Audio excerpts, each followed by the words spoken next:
मराठा आरक्षण कायद्याला तातडीची स्थगिती देण्यास मुंबई हायकोर्टानं नकार दिलाय। हा विधिमंडळात झालेला कायदा आहे हे लक्षात घेता राज्य सरकार आणि कायद्याचा लाभ मिळणाऱ्या हस्तक्षेप अर्जदारांना उत्तर देण्याची संधी दिल्याविना स्थगिती आदेश देता येणार नाही असं कोर्टानं म्हटलंय। या संदर्भात राज्य सरकारनं बाजू मांडावी असंही कोर्टानं सांगितलंय।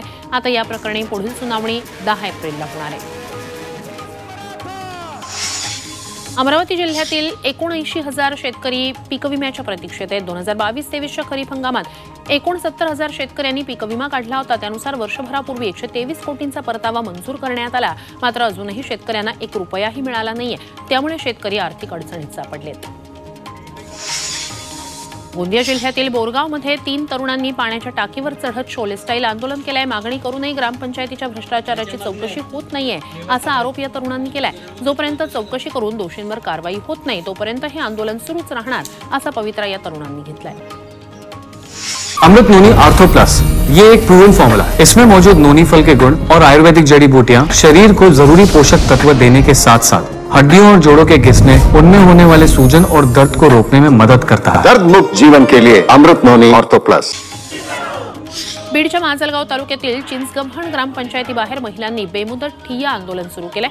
ग्रामपंचायतीच्या नाल्यावर अतिक्रमण झाल्यानं नाल्यातील पाणी बोरवेलच्या पाण्यात मिसळतंय। त्यामुळेच हे अतिक्रमण काढावं अशी मागणी महिला करतायत। वर्ध्यात बजाज अलायन्स इन्शुरन्स कंपनीच्या विरोधात भाजपनं जोरदार आंदोलन केलं। वर्ध्यात इन्शुरन्स कंपनीच्या उद्घाटनावेळी महापुरुषांचे अपमान केल्याचा आरोप करत भाजप आक्रमक झाले। कंपनीला कुलूप लावत आंदोलन करण्यात आलं। भंडाऱ्यात काँग्रेसनं लाखनी तहसील कार्यालयावर विविध मागण्यांसाठी जनआक्रोश मोर्चा काढला।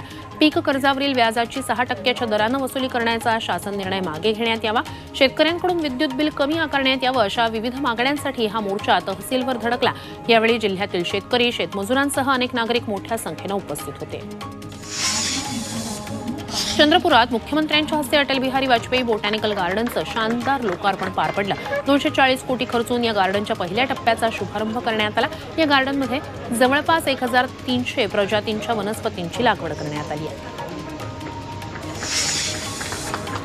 अलिबागमध्ये खाडीतून मोठ्या जहाजांची वाहतूक रोखा अशी मागणी अलिबाग मच्छीमार सोसायटीनं केली।